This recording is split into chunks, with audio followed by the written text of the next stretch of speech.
大家唔好以為咧，只有肥嘅人先會有脂肪肝。其實喺我哋而家嘅呢一個社會入邊咧，越嚟越多瘦嘅人咧都會有呢一個症狀㗎啦。咁目前為止咧，醫院實質上係仲未有可以治防脂肪肝嘅一個特效藥嚟㗎。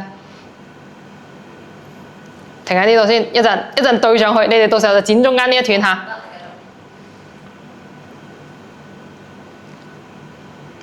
如果唔理佢嘅話咧，好驚會發展成我哋嘅一個脂肪性肝炎啦，甚至係硬化，到咗最後咧就係我哋好驚嘅一個肝癌啦。而且目前為止咧，醫院咧係仲未有治療脂肪肝嘅一個特效藥嘅。不過近期咧，我哋廣東醫科大學嘅郭教授團隊咧喺一篇國際嘅一個頂級肝臟學嘅期刊上面咧登咗一篇重磅嘅研究，就係關於我哋嘅一個蟲草素啦，對於我哋嘅一個脂肪肝嘅逆轉性效果嘅一個重磅嘅研究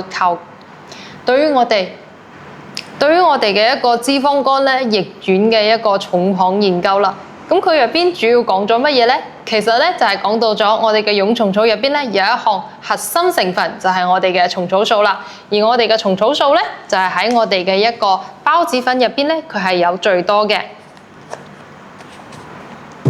咁孢子粉入面嘅蟲草素咧，亦即係我哋喺呢一篇期刊入邊所講到嘅蟲草素，佢對於我哋嘅一個脂肪性肝炎，佢嘅效果究竟喺邊度咧？首先咧，佢其實嘅作用就係打開我哋嘅肝臟入邊一個叫做燃脂嘅開關。蟲草素打開咗呢個開關之後咧，我哋嘅肝咧就會開始自己嘅自動燃脂啦。所以蟲草素佢主要落到去肝臟度，主要做咗邊三件事咧？首先第一，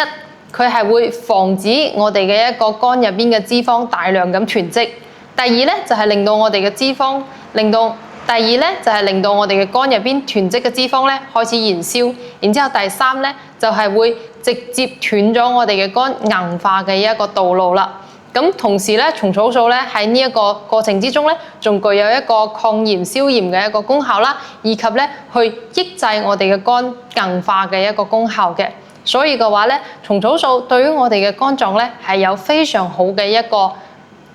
所以話咧，蟲草素對於我哋嘅脂肪肝嚟講咧，其實係有一個比較好嘅作用㗎。不過咧，正如嗰一篇研究入邊所講嘅，目前咧仲係未有準確嘅可以治療脂肪肝嘅特效藥。所以如果市面上有啲人同你講，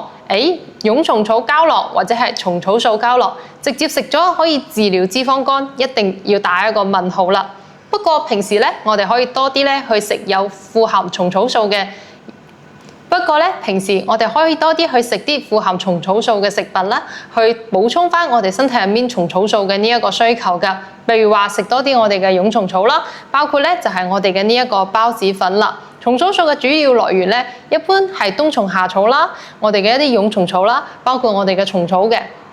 咁孢子粉咧，佢係富含住我哋嘅蛹蟲草入邊最高嘅蟲草素嘅一個地方啦，所以我哋將孢子粉經過咗精細嘅研磨之後咧，佢會令我哋嘅人體更加好咁樣去吸收，而且咧我哋嘅呢一個孢子粉咧，佢入邊嘅蟲草素係會比我哋普通嘅野生冬蟲夏草高80到100倍㗎。所以平時咧，如果真係好驚自己會有脂肪肝，或者已經有脂肪肝嘅朋友，想補充啲乜嘢嚟令到我哋嘅身體更加好，令到我哋嘅肝臟減輕佢嘅負擔嘅話咧，不妨就嚟試一試我哋嘅呢一個蛹蟲草孢子粉啦。